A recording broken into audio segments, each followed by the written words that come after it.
हम स्टार्ट करेंगे standard 12 NCERT based chapter number 9 और उसका नाम है किरण प्रकाशिकी एवं प्रकाशिक यंत्र। ठीक है, क्या रहेगा हमारा चैप्टर नंबर 9 किरण प्रकाशिकी एवं प्रकाशिक यंत्र। ठीक है, पहले हम क्या करेंगे इस चैप्टर के अंदर, हम पढ़ेंगे प्रकाश के बारे में कि प्रकाश किस तरह से व्यवहार करता है, प्रकाश से क्या क्या चीजें कर सकते हैं, फिर प्रकाश का परावर्तन, अपवर्तन और फिर परावर्तन अपवर्तन का सब चीजों का यूज करके हम कौन कौन से साधन बना सकते हैं। जैसे यंत्र में अगर हम बात करें तो क्या क्या आएगा, माइक्रोस्कोप, सरल माइक्रोस्कोप, संयुक्त माइक्रोस्कोप, टेलीस्कोप। ठीक है, ये सब चीजों को के लिए हमें फर्स्ट क्या पढ़ना पड़ेगा, परावर्तन और अपवर्तन। ठीक है, तो इसी के अंदर हम देखें तो सबसे फर्स्ट हमारा टॉपिक आएगा प्रकाश का परावर्तन, या फिर बोल सकते हो प्रकाश का परावर्तन, सबसे फर्स्ट टॉपिक। और परावर्तन के बाद अगर दूसरा टॉपिक देखें तो आएगा परावर्तन के नियम। ठीक है, तो पहले हम ये समझते हैं कि प्रकाश का परावर्तन क्या होता है।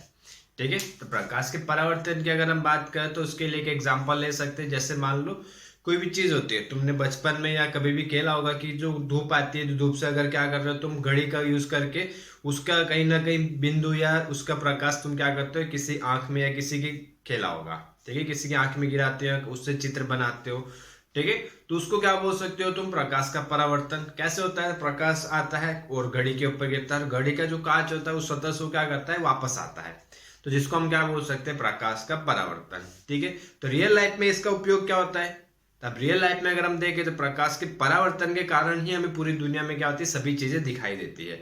बिना प्रकाश के परावर्तन के कोई भी चीज को देखना पॉसिबल, संभव नहीं है। ठीक है, तो उसके लिए क्या कर सकते हैं, हम एक एग्जांपल ले सकते हैं। जैसे मान लो कि एक बंद कमरा है, पूरा अंधेरे से, और उसके अंदर बहुत सी चीजें रखी गई और उसमें तुम्हें क्या किया है, वहां पे अगर अंदर खड़ा कर दिया जाए, तुम्हें रूम में रखा जाए, तो तुम्हें वहां पे कोई भी चीज दिखाई देगी नहीं। क्यों? क्योंकि पूरा का पूरा रूम क्या अंधेरा है, और अंधेरे है उसकी वजह से तुम्हें कोई भी चीज वहां पे क्या नहीं दिखाई देगी, वस्तु क्लियरली दिखाई नहीं देगी, और तुम्हें क्या दिखाई देगा, पूरा काला काला सब चीज दिख रहा होगा। ठीक है, तो उसी के बाद क्या होता है, जैसे ही वहां पे अगर हम स्विच ऑन करते हैं किसका, लाइट का, तो लाइट का ऑन करते हैं, वहां पे जितनी भी चीजें होती है हमें क्या दिखाई देने लगती है, एकदम क्लियरली दिखाई देने लग जाती है। ठीक है, तो इसका मतलब क्या होता है, जैसे हम क्या करते हैं, बल्ब ऑन करते हैं, तो बल्ब ऑन करने से प्रकाश, बल्ब में से क्या होता है, प्रकाश उत्पन्न होता है, और बल्ब में से जो प्रकाश उत्पन्न होता है वो वहन करते करते कहाँ जाता है, वस्तुओं की सतह पर जाता है, और वस्तुओं की सतह पर जाके वहां पे आपतित होता है, और आपतित होके क्या करता है, वापस परावर्तन होता है। परावर्तन होना मतलब वापस जाना। ठीक है, टकरा के क्या होता है, वो वापस परावर्तित होता है, और परावर्तित होने के बाद वो क्या होती है, प्रकाश की जो किरणें होती है वो हमारी आंखों में आती है, और आंखों में क्या होती है, उसकी वजह से चीजें, हमारी आंखें कैसी होती है, सुग्राही होती है, और जिसके अंदर क्या होता है, चित्र बनता है। ठीक है, और जिसकी वजह से हमें क्या होती है, चीज दिखाई देती है। ठीक है, और बहुत बार देखा होगा कि अलग अलग कलर की चीजें, अलग अलग कलर पत्ते भी, पत्ते जैसे हरे कलर के दिखाई देते हैं, कोई ब्लैक कलर का दिखाई देता है, जैसे बोर्ड में व्हाइट कलर का दिखाई देता है। तो ये सब चीजें क्यों होती है, तो इनमें क्या होता है, जैसे कि मान लो प्रकाश क्या होता है, 7 रंगों का बना होता है, तो उसमें जब कोई भी प्रकाश अगर कोई भी वस्तु पे पड़ता है तो 7 रंग उस पे से आपतित होते हैं, और उसमें से क्या करते हैं, कुछ रंगों को क्या कर लेता है, शोषण कर लेता है, और बाकी रंगों को क्या करता है, वापस जिस रंग का होता है उस रंग को वापस क्या करता है, परावर्तन करता है, और जिसकी वजह से वो चीज हमें क्या दिखाई देती है, उस रंग की या उस कलर की दिखाई देती है।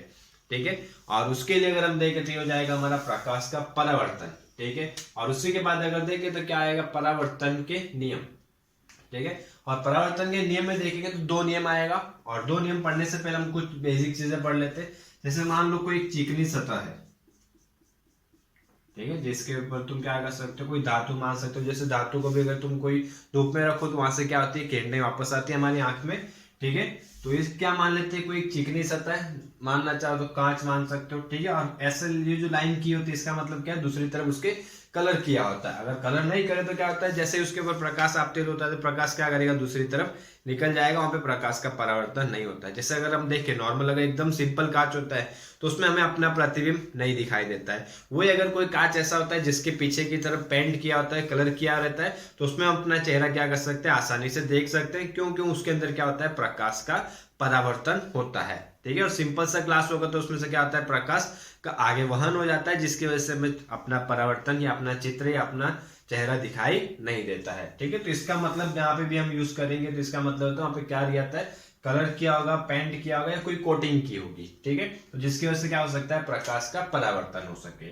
ठीक है, और इसके ऊपर अब क्या चीज होगी, तो इसको हम क्या मानेंगे, कोई चिकनी सतह होगी। ठीक है, इसके ऊपर जो भी प्रकाश आ रहा होगा, प्रकाश जो भी आ रहा होगा, उसकी जो किरणें आ रही होगी उसको हम क्या बोलेंगे, आपतित किरण। ठीक है, जैसे हम पूरे प्रकाश को नहीं कंसीडर करेंगे, उसमें से कोई एक किरण को ले लेते हैं। जैसे कि यहाँ से सूर्य हो गया, ठीक है, इसको मान लेते हैं यहाँ पे क्या है, ये सूर्य, और सूर्य से जैसे मान लेते हैं कोई किरण आ रही है।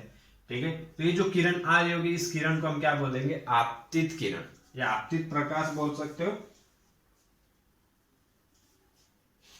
ठीक है, तो ये हो जाएगा हमारे लिए क्या, आपतित किरण। ठीक है, अब इसी चीज में इस सतह पे आया, सतह से टकरा के किरण क्या होगी, वापस गति करेगी, उसी माध्यम में उसी चीज में गति करेगी, टकरा के क्या होगी, मान लो वापस इस दिशा में गई, तो इस चीज को हम क्या बोलेंगे, परावर्तित किरण। ठीक है, देखो ये बेसिक चीजें हैं, ये याद होनी चाहिए, तभी चीजें हम चैप्टर में आगे अच्छे से पढ़ पाएंगे। ठीक है, देखो तो सूर्य से जो किरण आ रही है उस किरण को हम क्या बोलेंगे, आपतित किरण। किसी सतह से, चिकनी सतह से टकरा के अगर वापस जा रही है तो उसको हम क्या बोलेंगे, परावर्तित किरण। ठीक है, और जिस बिंदु पे टकरा रही हो, जिस बिंदु पे आपतित हो रही है, उस बिंदु पर हम क्या करेंगे, सतह के लंबवत एक काल्पनिक रेखा मानेंगे। सतह के लंबवत जिस बिंदु पे आपतित हो रही है वहां पे हम क्या करेंगे, काल्पनिक रेखा मानेंगे, और उस बिंदु पे उस सतह के कैसे होनी चाहिए, लंबवत होनी चाहिए। ठीक है, इस सतह के लंबवत में इस सतह के साथ 90 डिग्री कोण बना होना चाहिए। ठीक है, और इस चीज को हम क्या बोलेंगे, अभिलंब। देखो नाम में ही है, इस चीज को हम क्या बोलेंगे, अभिलंब, और इसको किससे दर्शाएंगे, एन से। ठीक है, इसको क्या बोलेंगे हम, अभिलंब, और इसको किससे दर्शाएंगे हम, एन से। एन मतलब क्या होता है, नॉर्मल। नॉर्मल मतलब क्या होता है, लंबवत के जिसके लिए। ठीक है, तो अब यहाँ पे देख रहे हो तो दो कोण बन रहे हैं, आपतित किरण और अभिलंब के बीच में एक कोण बन रहा है, और परावर्तित किरण और अभिलंब के बीच में एक कोण बन रहा है। ठीक है, तो इनको क्या किया, अलग अलग नाम दिया। आपतित किरण और अभिलंब के बीच में जो कोण बनेगा उसको हम क्या बोलेंगे, आपतन कोण, और उसको हम दर्शाएंगे किससे, थीटा आई से। आपतित किरण और अभिलंब के बीच में जो कोण बन रहा है उस कोण को हम क्या बोलेंगे, आपतन कोण, और उसको दर्शाएंगे किससे, थीटा आई से, या सिर्फ केवल आई से भी दर्शा सकते हो। आई से क्यों दर्शाते हैं, क्योंकि आपतित किरण को हम क्या बोलते हैं, इंसिडेंट। आपतित किरण को हम क्या बोलते हैं, इंसिडेंट। ठीक है, इंसिडेंट रे, इसके लिए आई से दर्शाते हैं। और दूसरी चीज, अब अभिलंब और परावर्तित किरण के बीच में जो कोण बन रहा है उसको हम किससे दर्शाएंगे, थीटा आर, या फिर सिर्फ आर से। आर मतलब क्यों वहां यूज किया, क्योंकि परावर्तित को हम क्या बोलते हैं, रिफ्लेक्टेड रे। इसके लिए किसका यूज करते हैं, थीटा आर का। ठीक है, ये तो हो गई बेसिक चीज। अब इसमें नियम कोई नहीं आया, नियम अब हमारा यहाँ से स्टार्ट होता है। इसके अंदर दो नियम है परावर्तन के नियम में। पहला नियम, परावर्तन के पहले नियम में ये होगा कि प्रकाश के परावर्तन में आपतन कोण और परावर्तन कोण का मान हमेशा कैसा रहता है, समान रहता है। मतलब अगर तुम 30 डिग्री पे आपतित करते हो तो 30 डिग्री पे वापस क्या होगा, परावर्तन होगा। यही चीज हो गई जैसे बॉल को होता है। जैसे मान लो तुमने कोई बॉल पकड़ी और कोई सतह पे, तो उसको तुम जितने कोण पे मारोगे उतनी कोण पे वापस क्या होती है, उछल के वापस जाती है। यही चीज होती है, तो जितने कोण पे करते हैं उसी चीज उतने कोण पे क्या होगी, वापस परावर्तित होती है। ठीक है, तो फर्स्ट नियम क्या हो जाएगा हमारा, theta i is equal to theta r. ठीक है, और सेकंड नियम की अगर हम बात करें तो दूसरा नियम क्या हो जाएगा हमारा, दूसरा नियम में ये होगा आपतित किरण, अभिलंब और परावर्तित किरण। आपतित किरण, अभिलंब और परावर्तित किरण तीनों क्या होंगे, एक समतल में होंगे। एक समतल में अगर जैसे हम इसकी बात करें तो ये बोर्ड क्या है, बोर्ड हमारा एक समतल हो गया। तो जो भी किरणें होगी, आपतित किरण हो गया, अभिलंब हो गया, परावर्तित किरण हो गई, वो सभी चीजें क्या होगी, इसी एक बोर्ड पर होगी। ठीक है, इस एक समतल में होगी। तो क्या क्या लिखना है, आपतित किरण,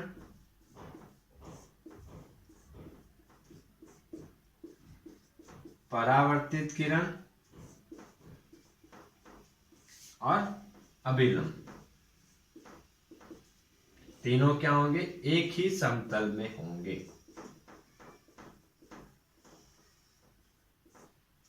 ठीक है, ये हो गया दूसरा नियम। बस सिंपल से 2 नियम है, ज्यादा कुछ सोचने वाली बात नहीं, एकदम इजी से नियम हो जाएंगे। तो आपतन कोण और परावर्तन कोण का मान समान होगा, आपतित किरण, परावर्तित किरण और अभिलंब तीनों एक समतल में होंगे।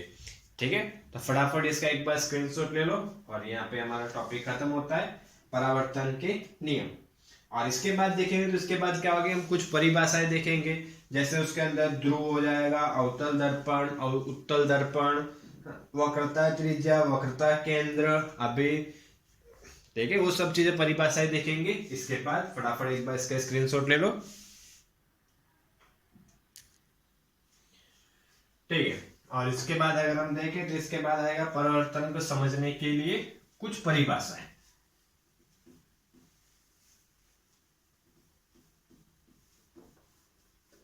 ठीक है, तो उसके अंदर हम सबसे पहले देखें तो आएगा दर्पण। दर्पण के 2 प्रकार होंगे, एक होगा हमारा अवतल दर्पण और एक होगा उत्तल दर्पण। ठीक है, अगर हम बात करें तो अवतल और उत्तल को समझेंगे कैसे, पहले तो बात करते हैं दर्पण किसको बोलेंगे। जैसे में कोई भी नॉर्मल सा कांच होगा, ठीक है, उसमें आर पार हमें अगर चीज दिखाई देती है तो उसको हम सिंपल सा ग्लास या लेंस बोल सकते हो, कांच बोल सकते हो। लेकिन अगर उसी के एक तरफ हम क्या करते हैं, कोई कलर कर दे, कोटिंग कर दे, जिसकी वजह से हमें अपना चेहरा दिखाई दे सके, प्रतिबिंब दिखाई दे सके, तो उसको हम क्या बोलेंगे, दर्पण। तो किसी भी कांच को अगर हमें दर्पण में रूपांतरित करना तो उसके एक तरफ हमें क्या करना होगा, कलर करना होगा या फिर पेंट कर सकते हो। ठीक है, और अब उसमें 3 होंगे, एक हो जाएगा सिंपल सा एकदम सीधा ग्लास होता है, ठीक है, तो उसको हम क्या बोलते हैं, समतल दर्पण। ठीक है, एकदम समतल सीधा सा होता है तो उसको हम क्या बोलेंगे, समतल दर्पण।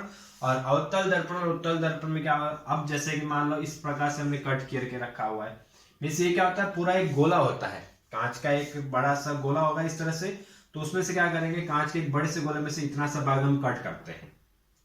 ठीक है, ऐसा भाग हम जो कट करके निकालते हैं, तो ये क्या हो गया, अभी तो ये क्या हो गया, सिर्फ लेंस है या फिर बोल सकते हो कांच है। अब इसमें क्या करेंगे, इसमें हम 2 तरह से पेंट कर सकते हैं, एक अंदर की तरफ कर सकते हैं, बाहर की तरफ कर सकते हैं। जब हम इसके ऐसे बाहर की तरफ जब पेंट कर देंगे या कलर कर देंगे, और ये अंदर का जो भाग होगा, ये जो अंदर का भाग होगा, ये हमें क्या काम आएगा, किसी भी चीज का परावर्तन करने के लिए। ठीक है, तो अंदर का भाग जब हम यूज करेंगे परावर्तन करने के लिए, तो इस भाग को या इस दर्पण को हम क्या बोलेंगे, अवतल दर्पण। ऐसे दर्पण को क्या बोलेंगे हम, अवतल दर्पण। ठीक है, और उसी तरह ये भाग रहेगा और उसके अंदर हम क्या करते हैं, अगर मान लो अंदर के भाग में अगर हम पेंट करते हैं, ठीक है, और ये देखो उभरा हुआ जो भाग है, ये हमें किस काम में आएगा, किसी भी चीज को या प्रकाश को परावर्तन करने के लिए, तो इस दर्पण को हम क्या बोलेंगे, उत्तल दर्पण। देखो अब याद कैसे रखेंगे, याद रखने की एक सिंपल सा चीज है कि इसका उभरा हुआ जो भाग है, इसका उभरा हुआ जो भाग है हमें परावर्तन के लिए काम आ रहा है, तो इसके लिए इसको क्या बोलेंगे, उत्तल दर्पण। और इससे का उल्टा, तो ये चीज याद रहेगा तो ये तो अपने आप हो जाएगा, उभरा वाला उत्तल दर्पण, तो अंदर का जो भाग रहेगा उसको हम क्या बोलेंगे, अवतल दर्पण। ठीक है, तो सबसे पहले नाम चीज याद रखना, नाम में कोई कंफ्यूजन नहीं होना चाहिए। ठीक है, तो फटाफट इसका भी एक बार स्क्रीनशॉट ले लो और नोट डाउन कर लेना। ठीक है, और इसके बाद हम स्टार्ट करते हैं परिभाषाएं। चलो हो गया। अब देखो परिभाषा के लिए हम जो भी पढ़ेंगे वो उत्तल हो या उत्तल हो दोनों के लिए लागू होगी। ये नहीं कि उत्तल के लिए अलग होगा, उत्तल के लिए अलग होगा, ऐसा कोई रूल नहीं है, दोनों के लिए समान रहेगी सभी चीजें। ठीक है, तो फर्स्ट सबसे पहले क्या करते हैं, हम एक दर्पण बना देते हैं। ठीक है, अब जैसे मान लो यहाँ पे हमने दर्पण बनाया और दर्पण में अगर ये भाग में क्या कर दूं, पेंट कर दूं। ठीक है, तो ये कौन सा दर्पण हुआ, अवतल दर्पण। ठीक है, अब देखो अवतल दर्पण या कोई भी दर्पण का जो केंद्र होगा, अवतल दर्पण, उत्तल दर्पण या कोई भी प्रकार का जो दर्पण होता है उसका जो केंद्र होगा, उस केंद्र को हम क्या बोलेंगे, ध्रुव। ठीक है, देखो यहाँ पे साइड में चीजें लिखते हुए चलते हैं। सबसे पहले हमारा क्या आ गया, ध्रुव, और ध्रुव को हम किससे दर्शाएंगे, पी से। क्यों, इंग्लिश में क्या बोलते हैं इसको, पोल। तो ध्रुव किसको बोलेंगे, कोई भी दर्पण का जो केंद्र होगा, दर्पण का जो केंद्र होगा उस केंद्र को हम क्या बोलेंगे, ध्रुव, और ध्रुव को हम किससे दर्शाते हैं, पी से। ठीक है, ये हो गया फर्स्ट पॉइंट। अब अगर इसमें देखें,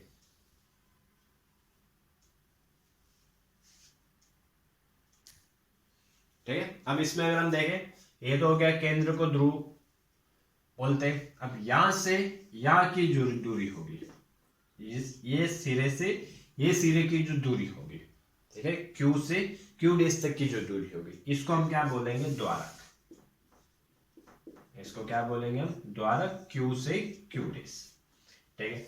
और नेक्स्ट अगर देखें तो हम क्या मानेंगे, इस केंद्र से एक काल्पनिक रेखा गुजर रही हो, ठीक है, इस केंद्र से एक काल्पनिक रेखा गुजर। अब देखो कि तुम लेंस देखोगे तो लेंस में ऐसा तो नहीं, वहां पे तुम्हें एक रेखा दिखाई देगी उसके केंद्र से गुजरती हुई, ठीक है। तो इसके लिए इसको हम क्या बोलते हैं, काल्पनिक रेखा।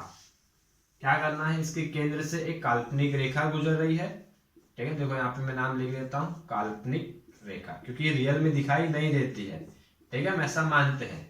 तो ये हो गई काल्पनिक रेखा। इस काल्पनिक रेखा को हम क्या बोलते हैं, मुख्य अक्ष।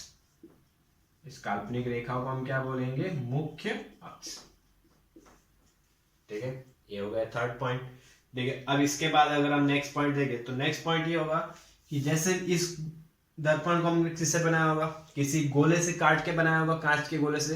तो कांच के गोले का जो केंद्र होगा, इस यहां से इसका जो केंद्र होगा, उस केंद्र को हम क्या बोलेंगे, वक्रता त्रिज्या, सॉरी वक्रता केंद्र, ठीक है। जैसे मान लेते हैं कि वक्र भाग है तो इसका केंद्र कहाँ होगा, ये ऐसा गोला भाग होगा, ठीक है, तो इसका केंद्र कहीं यही होगा। तो ये जो पॉइंट मिलेगा, इस केंद्र को हम क्या बोलते हैं, वक्रता केंद्र। और वक्रता केंद्र को हम किससे दर्शाएंगे, सी से। सी मतलब सेंटर के लिए। तो फोर्थ पॉइंट हो जाएगा हमारा वक्रता केंद्र। और इसके लिए अगर परिभाषा लिखनी है तो क्या लिखेंगे कि जिस दर्पण को जिस गोले में से काट के बनाया गया हो, उस गोले का जो केंद्र होगा, उस केंद्र को हम क्या बोलेंगे, वक्रता केंद्र। और वक्रता केंद्र को किससे दर्शाएंगे, सी से। और केंद्र से अगर परिधि की या परिमिति की हम बात करते हैं, कोई भी वृत्त होता है, वृत्त के केंद्र से उसके सतह तक की अगर हम बात करते हैं तो उसको हम क्या बोलते हैं, त्रिज्या। तो यहां से यहां तक की जो दूरी होगी, ठीक है, तो इसको क्या बोलेंगे, वक्रता त्रिज्या। और त्रिज्या को हम किससे दर्शाते हैं, आर से। आर क्यों, क्योंकि रेडियस बोलते हैं इसके लिए। तो फिफ्थ पॉइंट हो जाएगा हमारा वक्रता त्रिज्या। और वक्रता त्रिज्या को हम किससे दर्शाएंगे, कैपिटल आर से, ठीक है। तो इतनी चीजें हो गई क्लियर। ध्रुव हो गया, वक्रता केंद्र हो गया, वक्रता त्रिज्या हो गई, मुख्य अक्ष हो गया, द्वारक हो गया, ठीक है। और अब इसके बाद अगर हम बात करें तो इसके बाद एक चीज होगी कि इस मुख्य अक्ष और मुख्य अक्ष के समांतर कोई रेखा अगर आपतित हो रही हो, तो ये मुख्य अक्ष हो गई। मुख्य अक्ष के समांतर जैसे मान लो ये चीज हो गई, यहां से एक प्रकाश आ रहा और इसके समांतर हो, तो इसको हम क्या बोलते थे, आपतित किरण, ठीक है। आपतित किरण और इस सतह पे आपतित होकर वो क्या होगी, वापस परावर्तित होगी, ठीक है। और इस सतह पे क्या होगी, परावर्तित होगी। और परावर्तित होकर मुख्य अक्ष को जिस बिंदु पे परावर्तित होकर मुख्य अक्ष को जिस बिंदु पे प्रतिच्छेदित करे, उस बिंदु को हम क्या बोलते हैं, मुख्य फोकस। नेक्स्ट हमारा पॉइंट हो जाएगा 6, मुख्य फोकस। और इसके लिए परिभाषा कैसे लिखेंगे और इसको किससे दर्शाएंगे, कैपिटल एफ से, ठीक है। तो मुख्य अक्ष के समांतर कोई रेखा अगर आपतित होती हो और वो परावर्तित होकर मुख्य अक्ष को जिस बिंदु में प्रतिच्छेदित करे, उस बिंदु को हम क्या बोलते हैं, मुख्य फोकस। और मुख्य फोकस को हम किससे दर्शाते हैं, कैपिटल एफ से, ठीक है। और अब अगर यहाँ पे देखें तो कैपिटल एफ और पी की जो दूरी होगी उसको हम क्या बोलेंगे, फोकल दूरी। क्या बोलेंगे, फोकस दूरी। और उसको किससे दर्शाएंगे, स्मॉल एफ से। नेक्स्ट हो जाएगा पी और एफ के बीच की जो दूरी होगी उसको हम क्या बोलेंगे, फोकस दूरी, ठीक है। ये पॉइंट याद रखना, क्या जाएगा, फोकस दूरी, ठीक है। तो कितनी चीजें हो गई, 7। अब देखो, अब इसमें क्या आता है, प्लस कब लेंगे, माइनस कब लेंगे, दूरी को प्लस कब लोगे, माइनस कब लोगे, उन चीजों के लिए, ठीक है। अब देखो यहाँ से एक चीज हमें कंसीडर करनी है कि आपतित किरण की दिशा में अगर कोई तुम दूरी मापते हो, आपतित किरण की दिशा में अगर कोई दूरी मापते हो तो उसको हम हमेशा क्या लेंगे, प्लस, ठीक है। देखो यहाँ पे लिख देता हूं, आपतित किरण की दिशा में अगर हम कोई दूरी मापेंगे तो उसको हमेशा क्या लेंगे, धन, ठीक है। और आपतित किरण की अगर विपरीत दिशा में अगर हम कोई दूरी मापेंगे, किरण की विपरीत दिशा में अगर कोई दूरी माप रहे हैं तो उसको हम क्या लेंगे, माइनस, ठीक है। तो यहां से अगर देखें तो हमें और सभी दूरियां कहाँ से मापनी है, पी बिंदु से। ये एक पॉइंट याद रखना कि हमें पूरे दर्पण में, पूरे चैप्टर में हम जहां पे भी दूरियां मापेंगे सभी दूरी कहाँ से मापेंगे, पी से। तो पी से एफ की दूरी क्या माप रहे हैं हम, इस दिशा में माप रहे हैं। पी से शुरू किया और पी से शुरू करके हम एफ तक आए, और आपतित किरण की दिशा ये तरफ है तो ये विपरीत दिशा में, इसके लिए इसको क्या लेंगे, माइनस एफ। और आर के लिए भी देखें तो यहाँ से हमने दूरी मापना है, ठीक है, पी बिंदु से सी बिंदु की दूरी माप रहे हैं तो उसको भी क्या लेंगे, माइनस आर। ठीक है, ये चीजें याद रखना। अब यही मान लो अगर आगे बढ़ता है प्रकाश यहीं पे कहीं पे आपत्ति प्रतिच्छेदित कर रहा होता तो उसको हम क्या लेते, प्लस लेते। ठीक है, वो आएगा, वो हमारा उत्तल में आएगा और लेंस में वगैरह में आएगा, तब चीजें पता। अभी के लिए इतना याद रखो, आपतित किरण की अगर दिशा में कोई दूरी माप रहे हो तो प्लस, विपरीत दिशा में माप रहे हो तो माइनस। ठीक है, और सभी दूरियां कहां से मापनी है, पी बिंदु से। ठीक है, और दूसरी चीज ये बोल सकते हो, अब मुख्य अक्ष से अगर ऊपर की ओर तरफ कोई चीज मापते हो, जैसे पदार्थ में, जैसे मान लो यहाँ पे कोई पदार्थ तुमने रखा हुआ है, ठीक है, जैसे मान लो यहाँ पे कोई पदार्थ रखा हुआ है, इसकी ऊंचाई है h, तो इसको हमें क्या लेना है, प्लस, और इसका जो प्रतिबिंब बनेगा वो उल्टा बनेगा, उसके लिए ऊंचाई का मापेंगे नीचे की तरफ, तो उसको हमें क्या लेना है, माइनस। तो और एक चीज क्या याद रखनी है, मुख्य अक्ष से ऊपर की तरफ अगर दूरी माप रहे हैं, ऊपर की तरफ अगर हम दूरी मापते हैं तो उसको क्या लेंगे, प्लस, और नीचे की तरफ अगर कोई दूरी हो तो उसको क्या लेंगे, माइनस। ये चीजें देखो रूल से ये याद रखने हैं, नहीं तो आगे जाके तकलीफ होगी, डेरिवेशन में प्रॉब्लम होगी। ठीक है, तो बेसिक चीजें, इतनी चीजें सबको याद होनी चाहिए। देखो एक बार मैंने हो तो कम से कम वीडियो को 2 बार देखे और समझे। ये बेसिक चैप्टर है, तुम्हें किरण प्रकाशिकी, प्रकाशिकी यंत्र, और इसके बाद और 2 चैप्टर आते हैं जो 10, 11, और वो सब चीजें अगर तुम्हें समझनी है, सब चीजें करनी है, तो इतनी चीजें तुम्हें सब में क्लियर होनी चाहिए। ठीक है, और कोई भी डाउट हो तो आप नीचे कमेंट कर सकते हो। ठीक है, ओके, तो इतना रखते हैं। और इसके बाद अगर नेक्स्ट लेक्चर में हम देखेंगे फोकस दूरी और वक्रता त्रिज्या के बीच में संबंध, और मिरर का सूत्र, या फिर बोल सकते हो दर्पण का सूत्र। ठीक है, 10th पे भी पढ़ा था, लेकिन यहाँ पे हम और सिंपल वे में और छोटे तरीके से हम वहां पे स्टडी करेंगे। ठीक है, चलो, थैंक यू। और इसका एक बार फटाफट स्क्रीनशॉट ले लो।